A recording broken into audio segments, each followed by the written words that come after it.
এই দেশে আপনি যত ভালো কিছুই করেন না কেন, আপনার কোনো সুনাম হবে না। দিন শেষে আপনার বদনাম হবে। কারণ কি জানেন?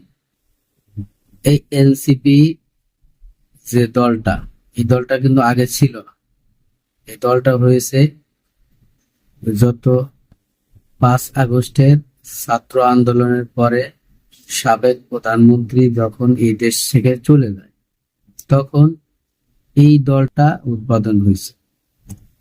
ভালো কথা, রাজনীতি একটা দল তৈরি হয়েছে, কিন্তু এই রাজনীতি দলটা এখন কেউ মেনে নিতে চাচ্ছে না।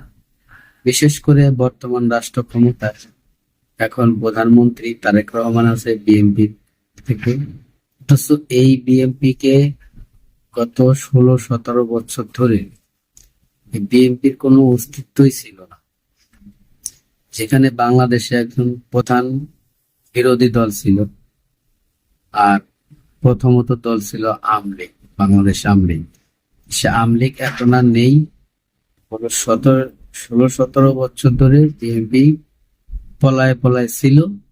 এখন তারা এই 5 তারিখের পরে, ছাত্র আন্দোলনের পরে যে দল গঠন করে এখন বিশাল রাজনীতিবিদ হয়ে গেছে। অথচ এই বিএনপির ভালো ভালো সিনিয়র নেতারা রাজপথেই নামে নেই। হয়তো আপনারা বলবেন যে রা তাদেরকে গুম করা হইতো, তাদেরকে মামলা দেওয়া হইতো, এটা তো হবেই। রাজনীতি করতে গেলে এটা হবে, মেনে নিতে হবে। বিয়ে করলে বিয়ের পরে শ্বশুর বাড়ি গেলে যে শ্বশুর শাশুড়ি যে গ্যাঞ্জাম করবে, ভাত দেবে না, ঝগড়া করবে, এটা মেনে নিতে হবে। এটা মেনে যে নিতে পারবে সেই রাজনীতিতে আসবে। বাংলাদেশের রাজনীতি হচ্ছে গুম খুমের রাজনীতি। হ্যাঁ, আপনি আজকে রাজনীতি মামলা না খাইলে তো আপনি আগামী দিনে টাকা কামাই করতে পারবেন না। টাকা কামাই করা বেশি, নাহলে মানুষ কেন এই রাজনীতির পিছনে এত দৌড়? আগে তত রাজনীতির ভিতরে দৌড় না, এখন তো আর রাজনীতির ভিতরে সততা নাই। কোনো ভাবে যদি মামু খালু একজন খালি একটু মোটামুটি নেতা হইতে পারে, এটা তো লাখ লাখ টাকা income।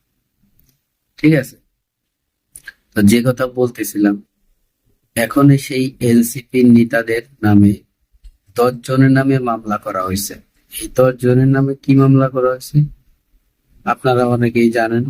যারা জানেন কমেন্টে সাড়া দেবেন, যারা জানেন না তারা কমেন্ট করে দেন।